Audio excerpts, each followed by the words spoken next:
Let's return to This Week in America. Here's your host, Rick Bratton.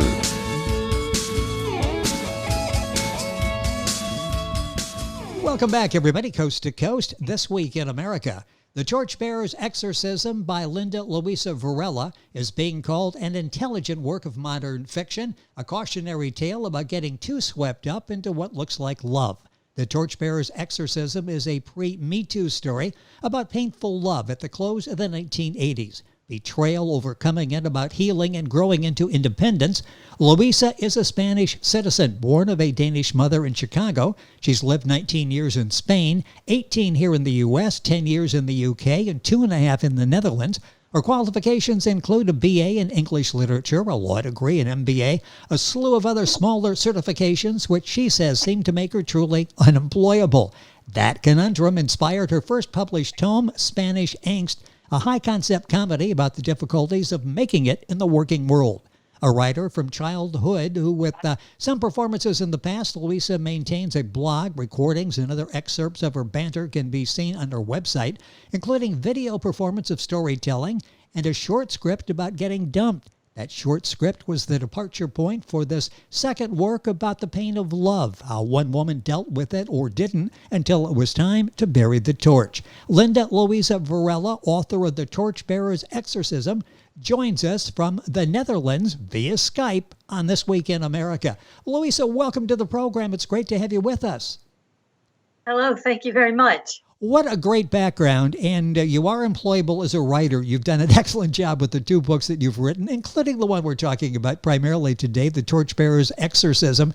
Talk about where the story idea came from. I touched on it a little bit, but talk about where the inspiration came for the story. Well, I myself had a very bad breakup when I was in my early 20s, and I wanted to write more of a lighthearted story about breaking up and getting over it. And I had in my head something like a light comedy. But as I was working through it, I got more bogged down into more realistic attitudes and interpretations of it. When I wrote it, I sent drafts to different people for comments, and they seem to be more interested in the more realistic side of it and less in the comedic side.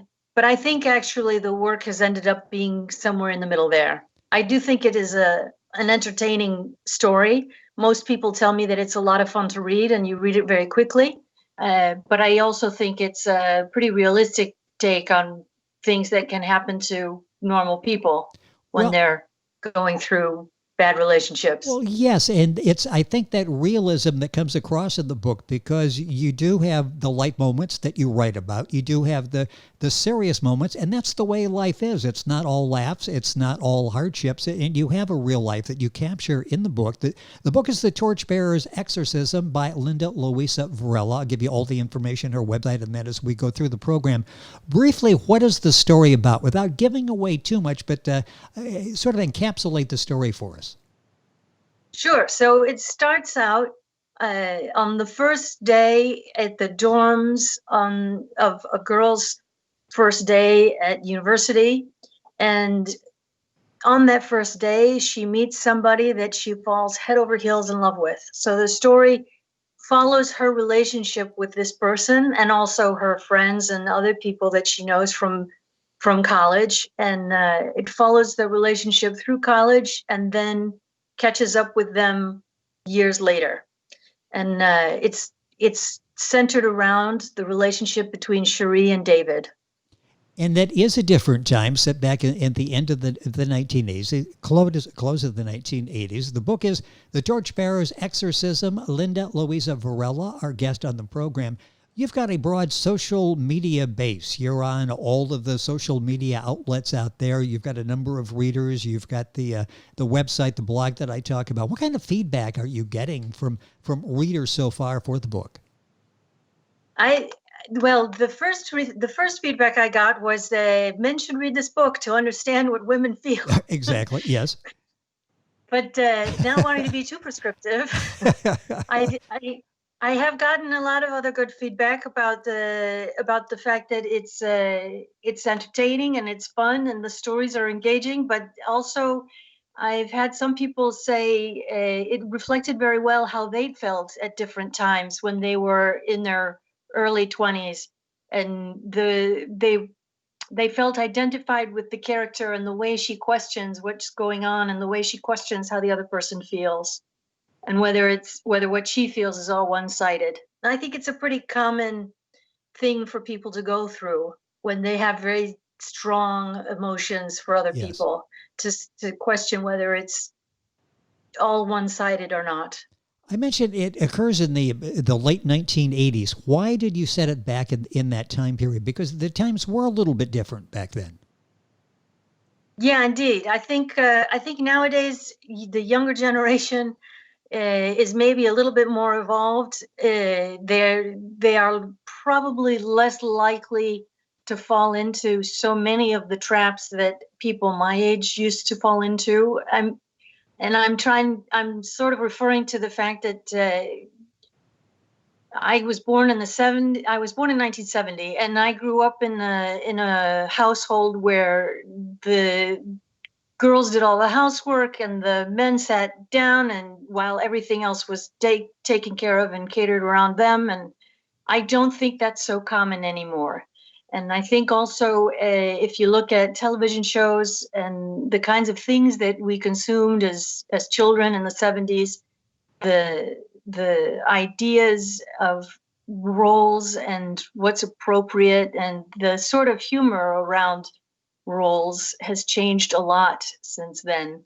And so the idea is to show the characters in the 80s when they have the baggage of how they've grown up, and then show how they evolve over the years and how they break away from that Yes. character or gender stereotype that they were taught as children. You know, it's sort of interesting when you look back some of the TV shows and the music from the early 70s in particular. It's almost embarrassing when you watch some of the television programs and how thankfully there has been an evolution since then.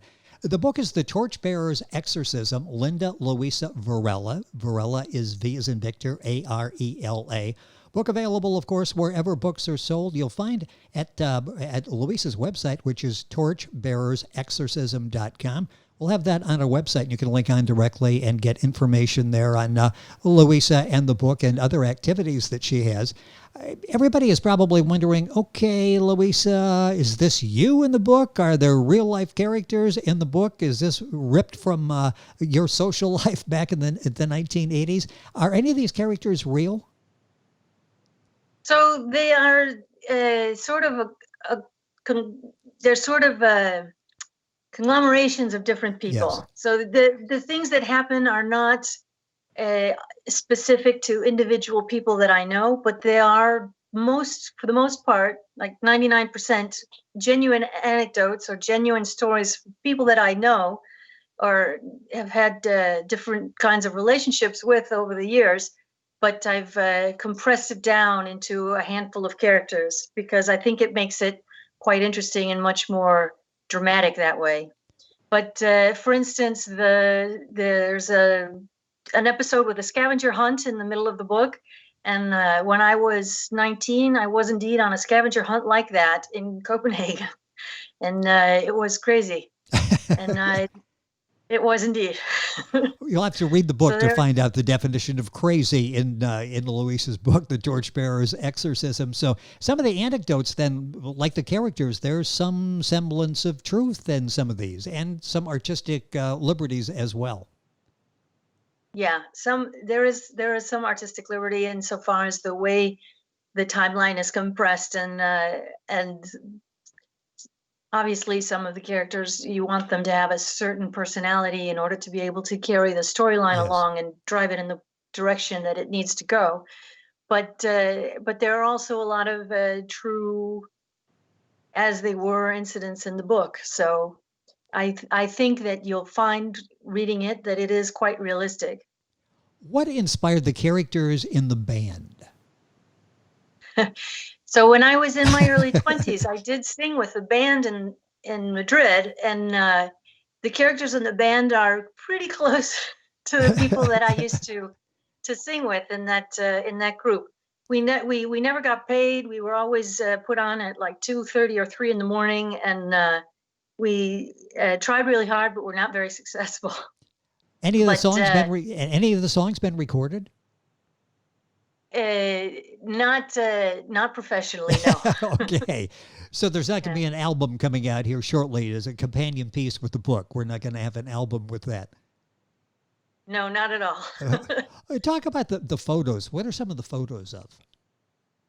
So the pictures are pictures of drawings I did while I was at university, and places like my dorm room and canoe trip that I went on with friends while I was at university. And of course, the first photograph in the book is of a friend of mine who died when he was 33. He was probably the person I was closest to for about 10 years. And so the book is dedicated to him, to my friend Stan.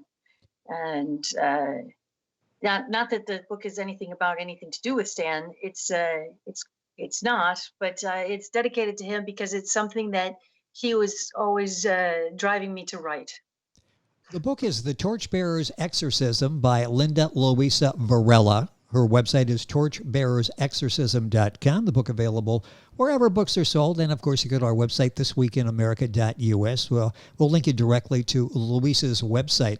Is there a moral, a takeaway that you'd like people, read the book, be entertained by the book, but maybe a takeaway, something that you can hang on to after you read the book?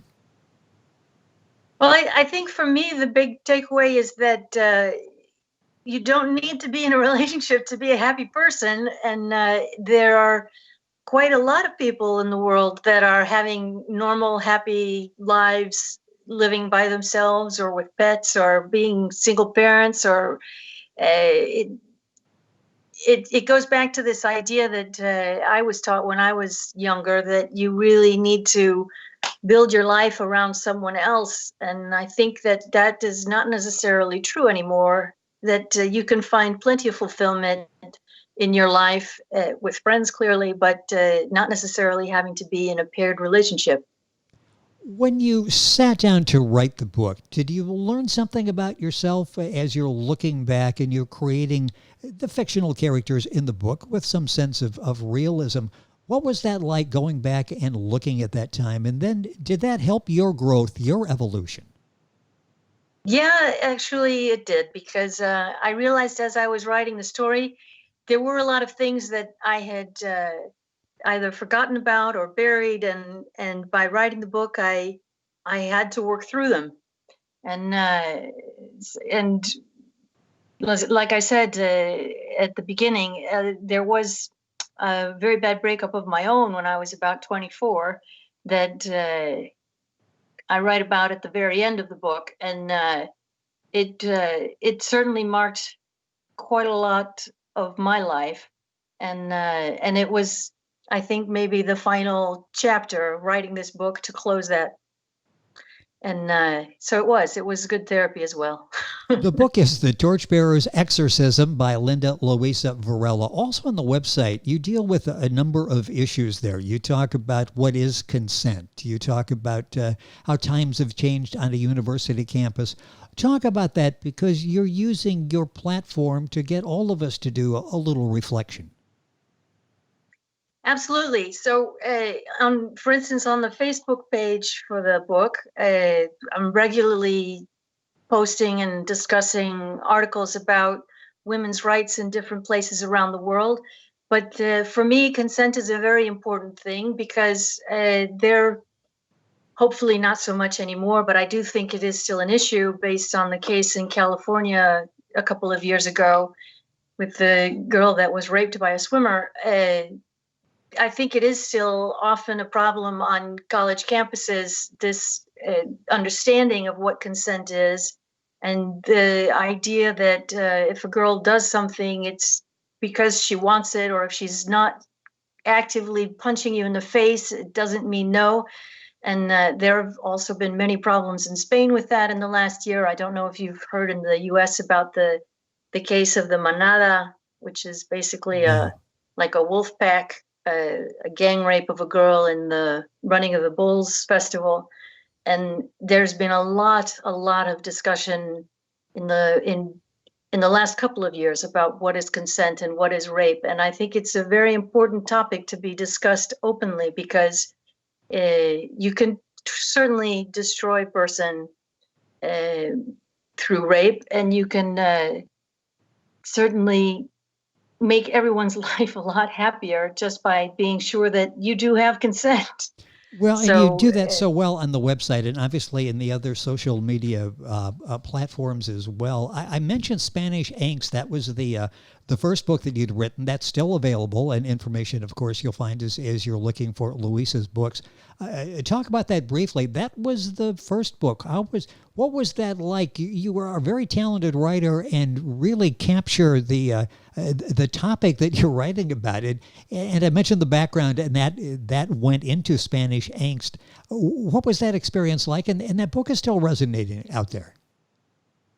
So the Spanish Angst is about, it's also a little bit of a coming of age, but it's more of a fish out of water story about an ingenue that goes to Spain from America, thinking that she'll have a much happier life living in a foreign land, and underestimating the impact of the different societal norms around work and around gender roles. And it is a comedy, though. Spanish Angst is a straight high concept comedy about fish out of water. And the stories in that one are also 99% true, from people that I knew and worked with over the course of a decade. And